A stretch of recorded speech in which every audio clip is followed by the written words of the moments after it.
Shalom shalom, Yesu ashimwe, ndabaramukije mwese abazinduka tugasenga mu gitondo, buri wese n'igihugu aherereyemo. Shalom, ndabashuhuje, muri kumwe nanjye Mame Ebenezer. Karibu dusenge.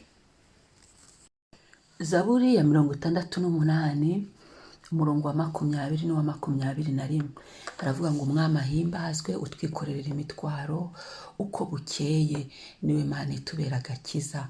Imana itubera Imana y'agakiza, idukiza kenshi, kandi Uwiteka umwami niwe ubasha gukura mu rupfu. Amen. Umwami ahimbazwe. Reka dushimire Imana, tuyihimbaze, dushyire Yesu hejuru, dushyire umwuka w'Imana hejuru, dushyire Data wa twese hejuru. Burakeye, zinduka usenge. Burakeye, ubonye undi munsi, tubonye ubundi buntu bwo kubaho. Niwe Mana itubera agakiza, kandi muri ubwo buntu Imana niyo idukijije. Ni byinshi biduhiga dusinziriye, ni byinshi muri ibyo bitotsi, ni byinshi Imana igenda ikoreramo. Imana ikaduha kuryama kuruhuka, umubiri wacu ukaruhuka. Ikintu cyo kuruhuka ni cyiza, kuko n'Imana yarakoze ubwayo ari Imana iraruhuka. Ni ukuvuga ngo kuruhuka birakenewe, kuruhuka mu mutima, kuruhuka mu isi y'ibifatika. Jya unyuzamo gake uruhuke. Iyi Mana rero, umwami ahimbazwe, we utwikorerera umutwaro uko bukeye, tukaruhuka. Imana ikatwikorera imitwaro twari twikoreye, tukaruhuka uko bukeye. Ni ukuvuga ngo buri munsi hari iby'Imana itwikorerera, ngo niwe Mana itubera agakiza. Muri uko kutwikorerera imitwaro, Imana kandi ikadukiza. Ndashimira Imana kubwo mwitubera agakiza. Ni ukuri icyumweru turangije cyari icyumweru cyo kubohoka. Ushimira Imana. Twafashe umwanya wo gusenga. Utarabashije gusenga, ugenda usubiremo amasengesho yose yo kuva ku wa mbere w'igishize ugeze ejo ku cyumweru. Uyu munsi reka dushimire Imana. Iyo yadukuyeho ibitwaro twari twikoreye, iyo yaduhambuyeho imitwaro bari baratwikoreje, iyo yaduhambuyeho mu isi y'umwuka no mu isi y'ibifatika ibyari bituremereye mu mitima yacu, hari ikintu Imana yakoze. Uko bukeye yagendaga itubohora, uko bukeye yagendaga iduha ubundi buntu bwo kugubwa neza, kandi ikadukiza. Itubera agakiza, ikadukiza. Yagiye idukizaho ibyo batuboshye, ibyo batuvuga, iratubohora n'ubuntu. Ngo Imana itubera Imana y'agakiza, idukiza kenshi. Haleluya. N'uyu munsi iradukijije, rega tubyutse amahoro. N'uyu mwanya iradukijije. Ngo kandi Uwiteka umwami niwe ubasha gukura mu rupfu. Ndashimira Imana ibyo yatubohoyeho, niwe ukura mu rupfu. Abantu ibihe, isi, iminsi, bitewe n'impamvu runaka byashaka kutwicira umutima, kutwicira ubugingo, kutunaniza, ariko Yesu akavuga ngo nitubeho tukongera tukabaho, akadukura mu rupfu, aho twari dupfiriye, aho twari tuboheye ku ngoyi, aho twari tuboheye mu nzu z'imbohe, aho twari tuboheye ubuzima bwacu, agakuraho imiryango yacu, kuko twafashe n'igihe cyo gusengera imiryango yacu. Imana ihimbazwe. Ndashimira Imana rero ibidukoreye. Wicara ushimira Imana, nange ndashimira Imana. Uyu mwami ahimbazwe utwikorera imitwaro uko bukeye, kandi n'uyu munsi turamushimiye. N'ubundi hari ibyo akitwikorera uko bukeye, agenda aduha ubuntu. Uko bukeye agenda adufasha. Yemwe iyi si ni hatari, noneho simbizi, ibintu bigenda bihinduka umunsi ku munsi, ariko ibyo nanone ntacyo. Turimo twegereza kugaruka kwa Kristo. Ko twera twegereza kugaruka kwa Kristo, ibintu bigenda birushaho guhinduka cyane, n'abantu bagahinduka cyane. Rero Imana idutabare, iyo igenda itwikorera imitwaro, isingizwe, ishimwe. Uyu munsi turasenga amasengesho yo gushima Imana, kandi tunashimira ubuntu bw'uyu munsi ko Imana itwikorereye imitwaro, twebwe tukaruhuka. Niyo itubereye agakiza, kandi Imana niyo igenda idukiza. N'ubu kandi iradukijije. Imana itubereye Imana y'agakiza, idukiza kenshi. idukiza kenshi kenshi ku bwa Satani we n'abakozi be n'abambari be batumira bunguri, ariko ntibazatumira bunguri, ntibazaduconshomera. Oya, ntibikunda, kuko Uwiteka kandi ari kugenda dukiza muri byose uko bukeye tubona ubundi buntu. Mwami ashimwe. Numva umunezero, reka dusenge. Mwami ndagushimiye, Mwami ndaguhimbaje, Mwami ndakwamamaje, Mwami ngushyize hejuru, nzamuye icyubahiro cyawe. Mwami ni wowe Mana, haleluya, uri mwiza Mana, urakomeye Mana. Wowe unyikorera imitwaro, ibyari binduhije, ibyari binanije, ibyari binzutaguje, ni wowe unyikorera imitwaro uko bukeye.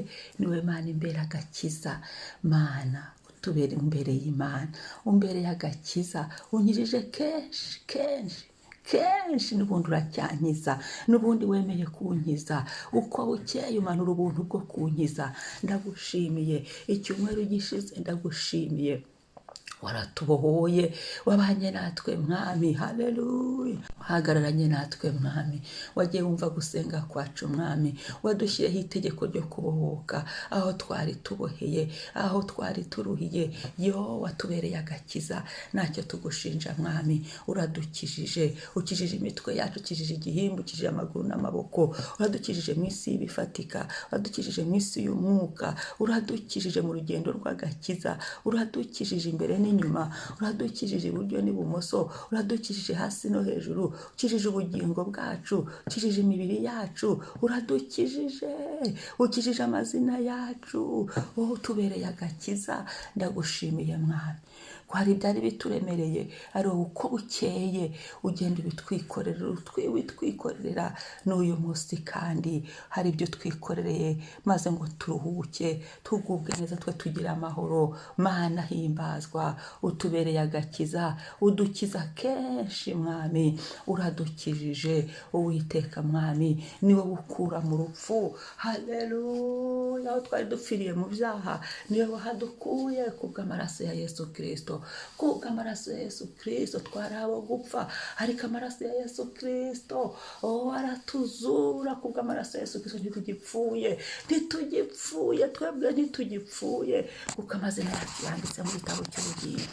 Ndagushimiye Yesu, uyu munsi tuwushyize mu biganza byawe Mwami, haleluya, haleluya. Shimwa, shimwa ibyo wakoze mu buzima bwacu, shimwa aho ugejeje Mwami, shimwa umugambi mwiza udufiteho, shimwa nyir'icyubahiro, shimwa kubwa buri wese ubyuka agasenga mu gitondo hamwe nanjye Mwami. Shimwa, shimwa Yesu, shimwa kubw'umuntu wese usengera ahantu ukurikiza inyigisho.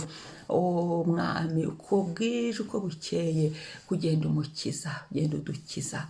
Uyu munsi ukomeze udukize, hari aho tutabashije gusenga, yenda hari ibyo twari tutazi, n'ubundi ubidukize. Hari abo tutazi, ababisha abagome biduhiga n'ibyinshi, ubidukize imbere n'inyuma, iburyo n'ibumoso. Ubundi bw'uyu munsi harimo gukiza, harimo kutwikorera imitwaro, n'ubundi uko bwije uko bukeye ukomeze ukore ibiruta cyane ibyo twasabye.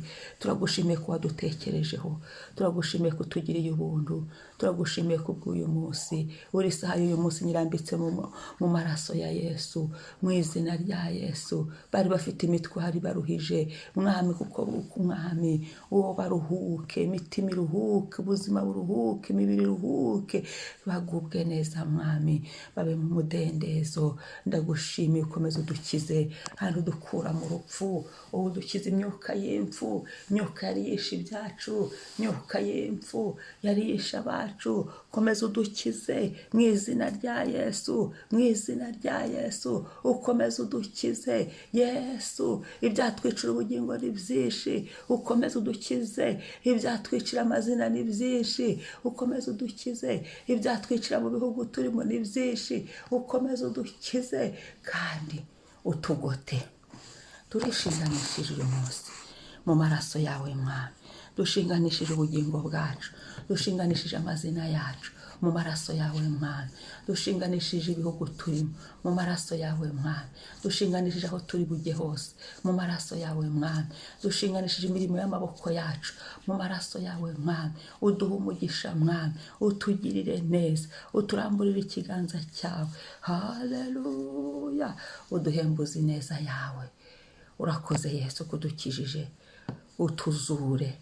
Haleluya, shimwa, singizwa none n'iteka ryose. Haleluya, haleluya. Ndagushimiye mwami. Himbazwa Yesu, singizwa Yesu. Amen, amen. Imana ishimwe. Umunsi mwiza. Data wa twese ahabwa icyubahiro, udukiza kandi akatwikorera imitwaro. Yataba Yesu bamwe tuba twarananiwe mu rugendo. Yataba Yesu ngo atwikorere imitwaro ibindi birangize, abandi tuba twaribagiranye. Ariko ku bwa Yesu twikoreye imitwaro turaruhuka kandi tugakomeza urugendo. Ku bwa Yesu agenda adukiza muri byose, akaduha kurama. Umwami ashimwe, umwami ahimbazwe. We wadutekerejeho kutubohora, uhora utwikorera imitwaro uko bukeye, kandi akadukiza muri byose, akadukiza kenshi. Shalom, umunsi mwiza.